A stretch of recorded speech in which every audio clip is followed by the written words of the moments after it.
시청자 여러분, 안녕하십니까?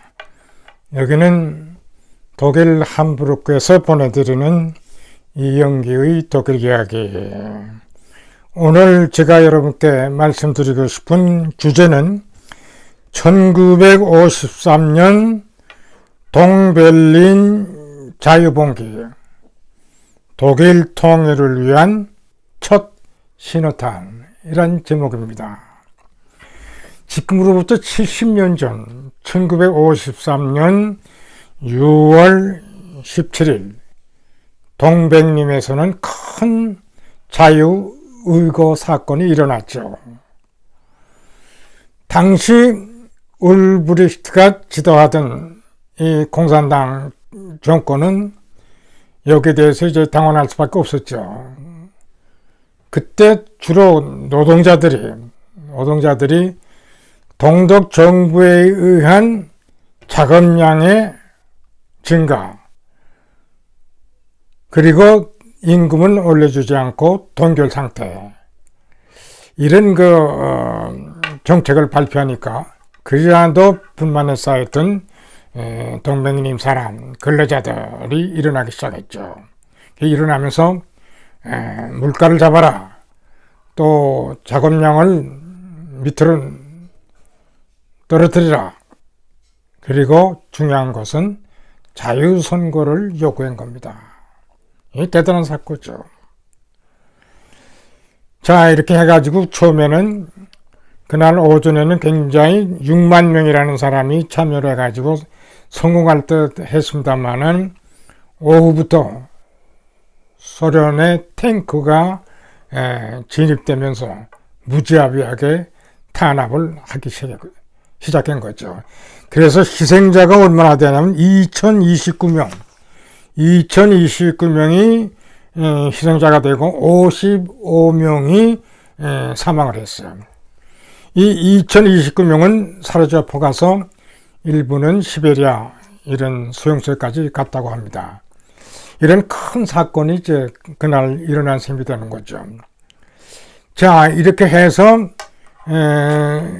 그날 비록 이 의거는 실패했습니다만은 그 이와 같은 사건에 인해서 6월 17일을 소독에서는 통일의 날로, 그리고 브란덴부르크 문에서 저쪽 불란스와의 전쟁에서 이겼던 승전 기념비 쭉 그 긴 이 길을 갖다가 6.17 거리로 잡고, 그 이후부터 소독 정부는 이날을 통일의 날로 공휴일로 정했습니다.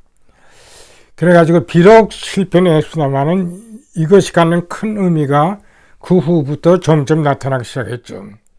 우리가 잘 알다시피 1956년 헝가리 의거 사건, 또 1968년 프라하의 봄, 또 1980년 초에 폴란드의 바완사에 의한 자유노조 운동, 이것이 전 동유럽으로 퍼지면서 급기야는 동독에서의 평화혁명, 또 평화혁명의 결과로 백림장벽이 무너지는, 그래가지고 결과적으로는 독일 통일이 1990년 10월 3일로 이루어진 이런 큰 사건입니다. 자, 이렇게 봤을 때 비록 53년도에 그 봉기가 실패했지만 그거로 인연해서 그 후에 이어지는 여러 가지 사건을 통해서 결과적으로는 독일 통일의 길을 열어주지 않았나, 이런 생각을 하는 겁니다.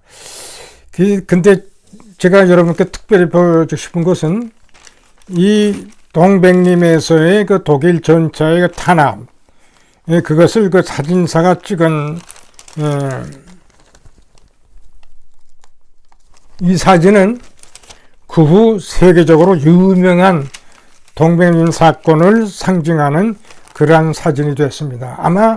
당시에 이 사진이 세계적으로 가장 유명한 사진이 되지 않았나, 저는 그렇게 보고, 이 탱크에 대해서 돌을 던지는 이 사진, 항상 독재체제에 대한 항거를 위한 좋은 사진이 되지 않나, 전 이번에 동백림 사건을 가만 보면서 뭐를 생각했냐 하면은 동백림 사건 이전에 1945년 11월 18일 신의주에서 학생 의거 사건이 일어났어요. 학생 자유운동 사건이 일어난 겁니다. 이때도 소련군에 의해서 강제 진압을 당하고 해산이 되고 비록 실패했습니다마는 이런 동백림 사건을 보면서 우리가 이런 것을 우리가 역사적으로 이런 날이 있었다는 걸 우리가 안다면 지금이라도 다시 이 날을 우리가 기념하고 이 날에 대한 연구를 더 깊이 하면서 우리 통일을 위해서 좋은 하나의 교훈이 될 수도 있지 않나, 이런 것을 제가 이번에 생각하게 되기 때문에 앞으로 11월 18일을 우리도 신의주 의거 사건을 조명하면서 우리 통일을 위한 하나의 좋은 교훈으로 우리가 삼아야 되지 않겠나 하는 그런 생각을 제가 하게 되더라고요. 우리가 지금 어떻습니까? 분단된 지 77년 아직도 통일을 못하고 있는 우리, 뭔가 우리도 결단을 해야 되지 않겠나 하는 생각을 하게 되면서 여러분께 간단하나마 동백림의 의거가 갖는 의미가 뭔가, 우리에게 시사하는 바가 뭔가를 여러분께 잠깐 설명드렸습니다. 시청해 주셔서 감사합니다.